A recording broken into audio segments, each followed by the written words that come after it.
Gyandeep YouTube channel पर आप सबका स्वागत है। आज मैं आप सबको इस वीडियो में भक्ति काल की सगुण काव्य धारा रामाशयी शाखा के बारे में बताऊंगी। इससे पहले मैंने निर्गुण काव्य धारा, ज्ञानाशयी शाखा और प्रेमाशयी शाखा पर वीडियो बनाया है। अगर आप वीडियो नहीं देखें तो प्लेलिस्ट में जाकर वीडियो देख सकते हैं।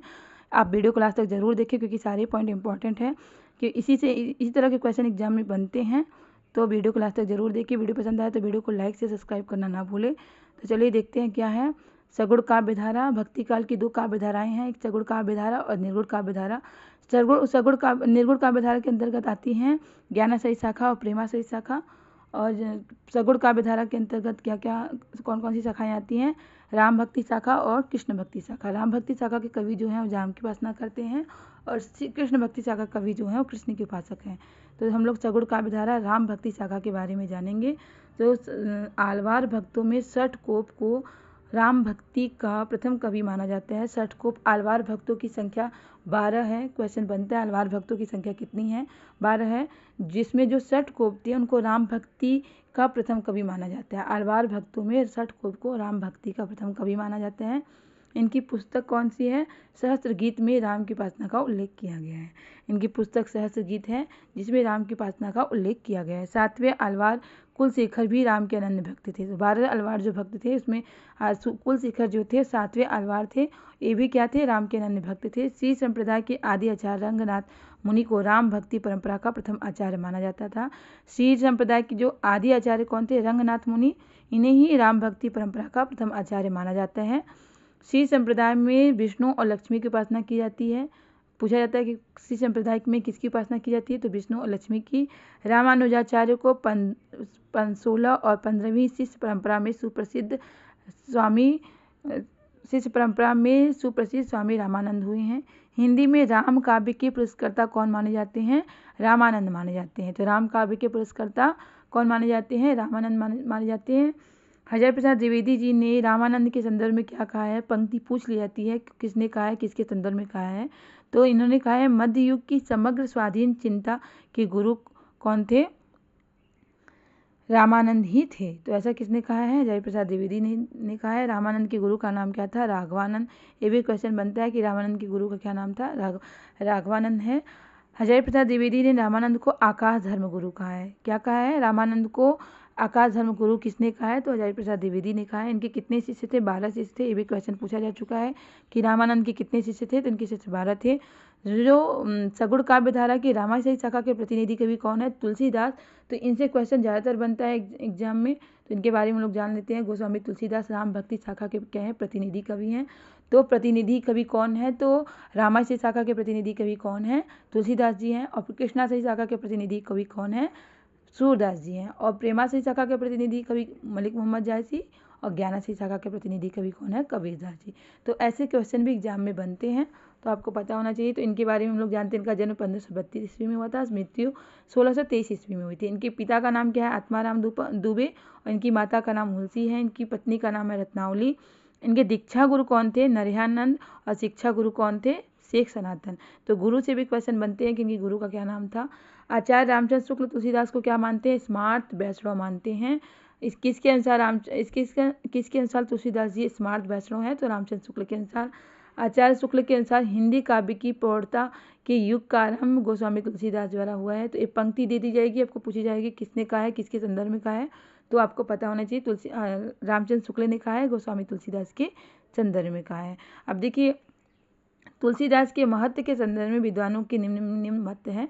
तो नाभादास ने इनके संदर्भ में क्या कहा है कि इनको कलिकाल का वाल्मीकि माना है। क्वेश्चन पूछा जा चुका है कई बार कि कलिकाल का वाल्मीकि किसे कहा जाता है? तो तुलसीदास को कहा जाता है। किसने कहा है? नाभादास ने कहा है। स्मिथ के अनुसार मुगल काल का सबसे महान व्यक्ति है कौन? तुलसीदास। ऐसा स्मिथ मानते हैं। ग्रेसन क्या मानते हैं? बुद्ध देव के बाद सबसे बड़ा लोकनायक कौन है? तुलसीदास है। ऐसा ग्रेसन मानते हैं तुलसीदास जी को। रामचंद्र शुक्ल क्या कहते हैं तुलसीदास जी के संदर्भ में? तुलसीदास जी उत्तरी भारत की समग्र जनता के हृदय मंदिर में पूर्ण प्रेम प्रतिष्ठा के साथ विराजमान है। ऐसा रामचंद्र शुक्ल मानते हैं। हजारी प्रसाद द्विवेदी क्या मानते हैं? भारतवर्ष का लोकनायक वही हो सकता है जो समन्वय करने का अपार धैर्य लेकर आया हो। हजारी प्रसाद द्विवेदी किसके संदर्भ में कहते हैं? तुलसीदास जी के संदर्भ में। रामविलास शर्मा जो हैं वो तुलसीदास जी को जाति कवि मानते हैं। अमृत लाल नागर जो हैं वो तुलसीदास को मानस का हंस मानते हैं, ये भी इंपॉर्टेंट है, कई बार पूछा जा चुका है कि मानस का हंस किसे कहा जाता है, तो तुलसीदास जी को किसने कहा है, अमृतलाल नागर ने कहा है। अब देखिए कुछ पॉइंट है। गोस्वामी तुलसीदास रामानुजाचार्य के श्री संप्रदाय और विशिष्टता दैत्यवाद से प्रभावित थे। किससे प्रभावित थे? श्री संप्रदाय और विशिष्टता दैत्यवाद से प्रभावित थे। इनकी भक्ति किस भाव की थी? दास्य भाव की थी। कई बार एग्जाम में पूछा जा चुका है कि इनकी तुलसीदास की भक्ति किस भाव की थी, तो दास्य भाव की थी। अंग्रेज भाषा वैज्ञानिक बिम्स ने तुलसी की भाषा को क्या कहा है? पुरानी बैसवाड़ी भाषा कहा है।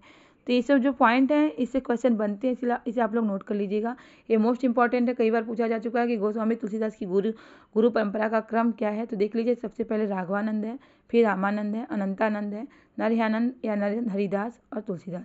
तो रामानंद के गुरु कौन थे? राघवानंद। अनंतानंद के गुरु कौन थे? रामानंद। और नरहयानंद के गुरु कौन थे? अनंतानंद। और तुलसीदास के गुरु का क्या नाम क्या था? नरहयानंद। तो गुरु परंपरा वाला ये जो क्रम है, एग्जाम में क्वेश्चन बनता है कि कौन सा क्रम सही है, तो आपको एक क्रम पता होना चाहिए कौन किसका गुरु है। रत्नावली की निम्न कथन पर तुलसीदास ने वैराग्य धारण कर लिया था। देखिए रत्नावली का जो कथन है, इसी कथन का तुलसीदास पर बहुत गहरा प्रभाव पड़ा, जिसके कारण उन्होंने वैराग्य धारण किया।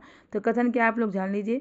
लाज न आवत आपको दौरे आयो साथ, दिग दिग ऐसे प्रेम को कहाँ कहो, कहाँ कहाँ मैं नाथ, अस्थि चरम में दे मम तामे जैसी प्रीत, तैसी जो श्री राम मम होती न तो भवभीत। तो इन्होंने कहा कि आपको अस्थिचर में ऐसी प्रीति, अगर यही प्रीति आपको राम भक्ति में हो जाती तो आपकी ऐसी दशा ना होती।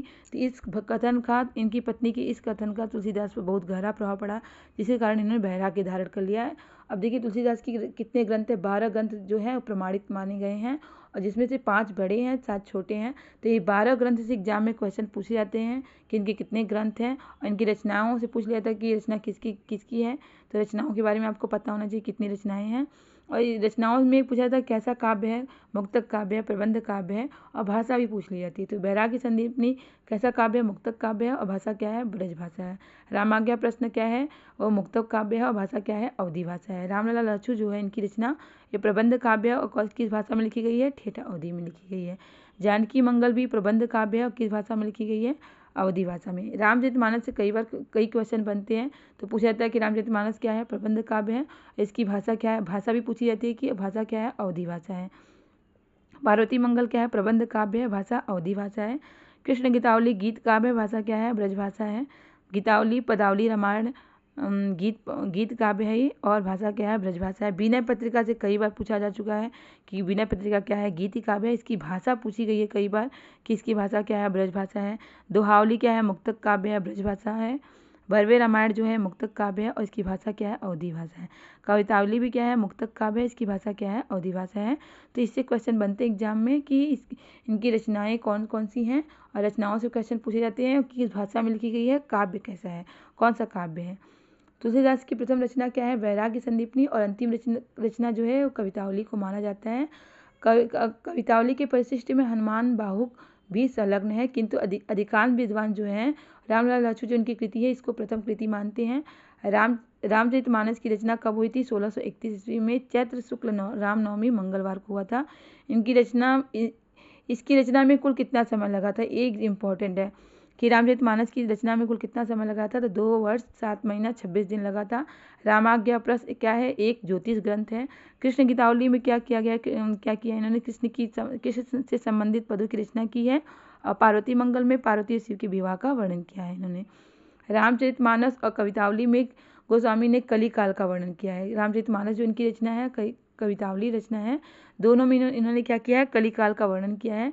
मानस में 7 कांड है। देखिए रामचरितमानस में पूछा जाता है कि कितने कांड है, तो 7 कांड है। 7 कांड के नाम आपको पता होना चाहिए। बालकांड, अयोध्या कांड, अरण्य कांड, किष्किंधा कांड, सुंदर कांड, लंका कांड और उत्तर कांड। एक क्वेश्चन एग्जाम में पूछा जाता है कि रामचरितमानस में कितने कांड हैं, और 7 कांड के नाम आपको पता होना चाहिए। अयोध्या कांड जो है रामचरितमानस का, वो क्या माना जाता है? रामचरितमानस का हृदय स्थल माना जाता है। तो पूछा जाता है क्वेश्चन में तुलसीदास रचित रामचरितमानस का हृदय स्थल कौन सा कांड है? तो अयोध्या कांड है। अलंकार योजना के संदर्भ में तुलसीदास को क्या उपाधि दी गई है? विद्वानों ने क्या उपाधि दी है? तो लाला, भगवान दीन और बच्चन सिंह ने इन्हें रूपकों का बादशाह कहा है। एक क्वेश्चन पूछा जा चुका है कि रूपकों का बादशाह किसे कहा जाता है? तुलसीदास को कहा जाता है। किसके द्वारा कहा गया है? तो लाला भगवान दीन और बच्चन सिंह के द्वारा कहा गया है। रामचंद्र शुक्ल अनुप्रास का बादशाह मानते हैं किसको? तुलसीदास जी। रामचंद्र शुक्ल जो हैं, रामचंद्र शुक्ल इनको क्या मानते हैं? अनुप्रास का बादशाह मानते हैं। और डॉक्टर उदय भानु सिंह इनको उत्प्रेक्षाओं का बादशाह मानते हैं। हजारी प्रसाद द्विवेदी ने क्या लिखा है? तुलसीदास का संपूर्ण काव्य समन्वय की विराट चेष्टा है। पंक्ति एग्जाम में पूछी जा चुकी है, किसके द्वारा कही गई है? हजारी प्रसाद द्विवेदी के द्वारा कही गई है। किसके संदर्भ में? तुलसीदास जी के संदर्भ में कही गई। अब नाभादास जो है ये भी राम भक्ति शाखा के कवि हैं, तो इनके बारे में जान लेते हैं। नाभादास गोस्वामी तुलसीदास के समकालीन ये भी राम भक्त थे। इनका जन्म 1570 के आसपास हुआ था। नाभादास ने हिंदी में भक्तमाल की परंपरा का सूत्रपात किया। इनके गुरु का क्या नाम है? अग्रदास। भक्तमाल जो इनकी रचना है उसे हिंदी की प्रथम जीवनी माना जाता है। और इनकी गुरु कौन थे? अग्रदास थे। डॉक्टर ग्रेसन ने नाभादास का उपनाम क्या रखा है, क्या बताया है? नारायण दास बताया है। नाभादास ने सन 1585 के आसपास ब्रज भाषा में भक्तमाल की रचना की। इनकी भक्तमाल जो रचना है वो जीवनी है। किस भाषा में है? ब्रज भाषा में है। भक्तमाल में 200 कवियों के जीवन वृत्त और उनकी भक्ति की महिमा सूचक बातों को 316 छवियों में लिखा है इन्होंने। सन 1712 में प्रियादास ने भक्तमाल की टीका रसभूषणी शीर्षक से ब्रजभाषा की कवित्व शैली में लिखी है। नाभादास में रामचरित से संबंधित 2 अष्टयामों की रचना की जो संस्कृत में चंपूकाव्य शैली में रचित है। देखिए, नाभादास ने अष्टयाम की रचना श्रृंगार भक्ति अथवा रसिक भावना लेकर की है। इनकी जो अष्टयाम रचना है वो श्रृंगार भक्ति तथा रसिक भावना लेकर की है इन्होंने। केशवदास जो हैं ये भी रामाश्री शाखा के कवि हैं। तो इनका जन्म बुंदेलखंड के ओरछा नामक नगर में सन 1555 ईस्वी और मृत्यु 1617 ईस्वी में हुई है। केशवदास का उपनाम क्या है? वेदांती मिश्र था और ये निम्बार्क संप्रदाय से दीक्षित हैं। केशवदास ओरछा नरेश महाराज राम सिंह के भाई इंद्रजीत सिंह के गुरु के राजाश्रित कवि थे। इनकी रचनाओं से इंपॉर्टेंट क्वेश्चन बनता है, आप लोग रचनाएं नोट कर लीजिएगा, मोस्ट इंपॉर्टेंट है। इनकी रचनाएं कौन कौन सी हैं? रसिक प्रिया, रामचंद्रिका, कवि प्रिया, रतन बावनी, वीर सिंह, देवचरित, विज्ञान गीता, जहांगीर जसचंद्रिका और नखशिख, जिसमें रामचंद्रिका कई बार पूछा जा चुका है एग्जाम में, जहांगीर जसचंद्रिका। तो ये रचनाएं आप लोग नोट कर लीजिए, इससे क्वेश्चन बनते हैं। आचार्य विश्वनाथ प्रसाद मिश्र, डॉक्टर नगेंद्र, गणपति चंद्र गुप्त केशवदास को हिंदी में रीति काव्य का प्रवर्तक मानते हैं। तो किसके अनुसार केशवदास रीति काल के प्रवर्तक माने जाते हैं? तो आचार्य विश्वनाथ प्रसाद मिश्र के द्वारा, डॉक्टर नगेंद्र के द्वारा, गणपति चंद्र गुप्त के द्वारा। कवि प्रिया रीति ग्रंथ की रचना इंद्रजीत सिंह की एकनिष्ठ प्रेम गणिका वेश्या और प्रवीण राय की उनको शिक्षा देने के लिए की गई है। आचार्य रामचंद्र शुक्ल जो हैं केशव को अलंकारवादी कवि मानते हैं। तो किसके अनुसार केशव अलंकारवादी कवि हैं? तो आचार्य रामचंद्र शुक्ल के अनुसार केशव अलंकारवादी कवि हैं। तो ये सारे आपके रामाश्री शाखा से संबंधित इंपॉर्टेंट पॉइंट है, इसे आप लोग नोट कर लीजिएगा। उम्मीद है कि आपको वीडियो जरूर पसंद आया होगा।